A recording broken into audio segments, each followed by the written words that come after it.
disobeying the law, bribing people. Akayumba kikaka laba ndabula ke you reporter wano wanwe miyindi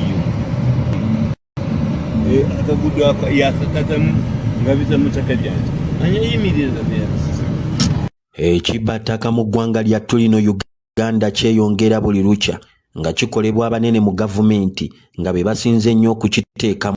Ekibattaka kino tekisosola oyo yenna eyali akoleddeko gavumenti eyali abayambyeko okubawa emmere ne mu nsonga endala bonna batulugunyizibwa kyekimu.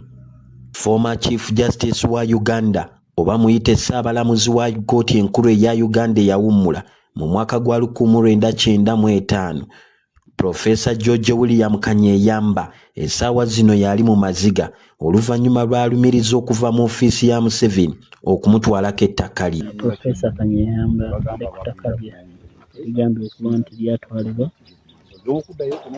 ettaka lino nga bw'olabye akayumba kano ku ssentebe w'ekyalo nga bw'atugamba konna bakazimbye mu bugubi yagadde kwogera nabo naye ate bamwe balamise agamba katuuke wayogeremu nabo tulabe.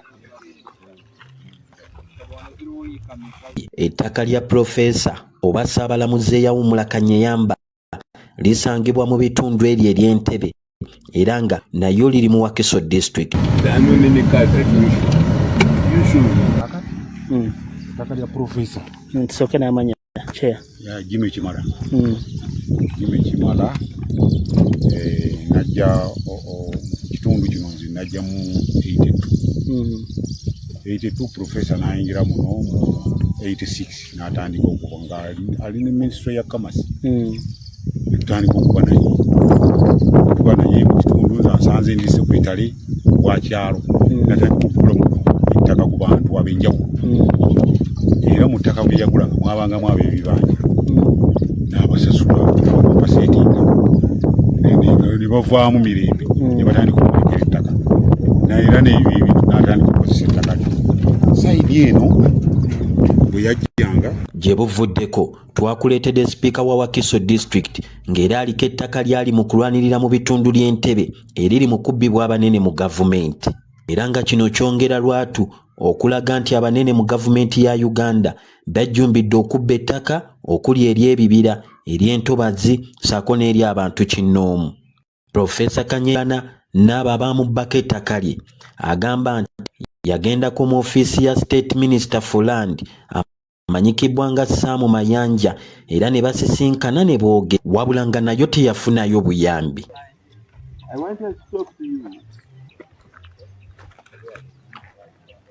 I am told you are not Uganda.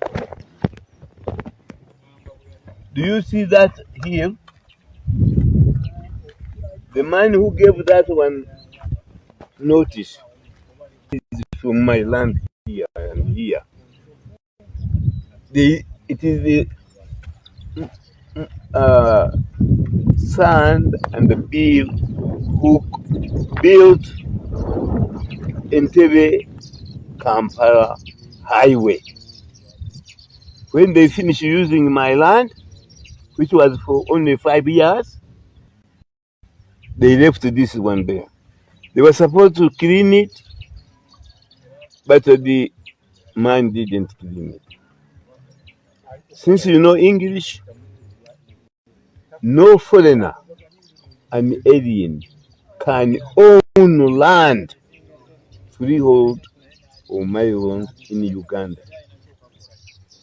This man called Mbazila says it is a foreigner, Algeria, engineer Sasu, who sold this land. Both have committed the crime. For me, I want to use the law, not violence. And you know you are just hired, so you have no problem. But I'll have my land back. Professor George William Kanyehamba akikaatiriza lwatu nti yafunako abakulu okuva mu President Office on Veterans Affairs era nga bano bamusaba enguzi y'akakadde kalamba okusobola okugobawo abantu abali ku ttaka lye, naye okuva olwo taddangamu kulabako yadde n'omu, kyokka nga n'ensimbi ze. As per now, I'm here under worker of Kanyehamba. I mean Brazil. I know he's Professor Kanyehamba. One day he came to us here. Remember? So as for now, I'm directing you to take this thing to Mr. Brazil, not to us. We are workers. You understand? Yeah. I think it's better you give it to me. I saw the LC chairperson. I think he's the responsible person who's supposed to take this thing.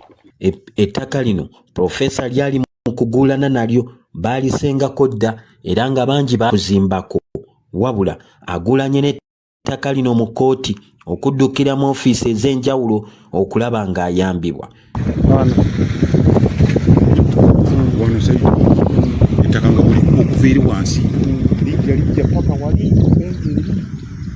yakagasiya kali litambula beyond mabega w'akasozi beyond omuti gw'amasanyalaze negugenda negiri emiti n'ogugiraba egyo yakisimba tufe twagisimba nga ku boundary ye so ng'amaze bakanyiza okuviira okuddeeno nga tusimba okulaga boundary y'okuyita kabeerawo ebbanga eryonna talina gwagize. Obuzibu buno buzze oluvannyuma lwa Profesa tulizinga ono yingini ya sosis manyi sosa oyo yingini saso bamulizinga bakolagana mu kulizinga wano abachina watereza amanyi tugenza okulira waliwo kampeni tulaba bazira constructing wano akayumba nkubira Profesa mukabwa Profesa nga saa Bamubyekko Ettaka kubo n'akayumba mu ttaka lye kugenda kuku nemugamba bazira sajja bazimba wano no mukanzi jinja kujja yenja naye engeri yawadde mukosefu nalese nakuga bbiri katakoze eki kataze these people ne bajja ne wafuna chance ikazimba mangu ikabiirawo era bwe yagenda okujjira kati bana bakuteeka mu nzigi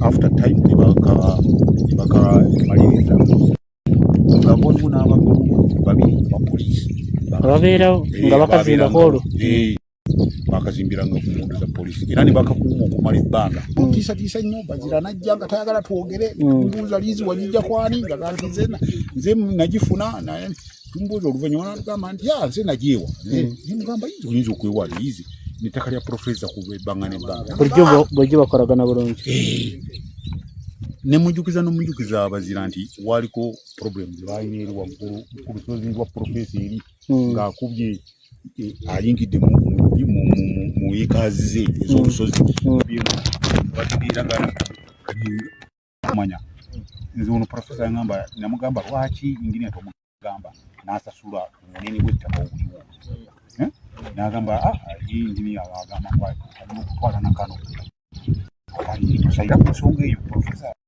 yagezaako misezikateeka okunya ku bikondo bye baali batadde wali nga bamusabye ekkubo baagala kuyisa wali ekkubo kitegeeza kali kanjawulo ku lino kali kankana ki obunene bwakonze bwe nasemba okumanya abasaveya bwe bajjanga banoonya yali acres 5.6 nga bwe bunene bwe banoonya kati kitegeeza ye eky'emyaka 99 awamu n'ekyo okuba nga yagana ssente kyali ku wiiki 5 zonna akigattiddemu zonna n'akigatta ekyafaamu kati wannyonnyodde aba State House Corruption Unit bo bagambye batta kuba nkimanyi batuuse wano Buganda Ronald Mugenyi, Jonathan Singuze, Ghetto TV, Entebbe mu Wakiso. He will not be here. The residents men will come here, demolish this building. I hope you will not be resistant, otherwise you will be taken to jail. Professor, I've seen you giving them a document. What is it all about? It is my lawyer gives the engineer who sold to these people notice that his the lease I had given him here has expired. Expired about 10 years ago. My lawyer gave this, not Mbazira, but the one who has sold to him, that this expired a long time ago.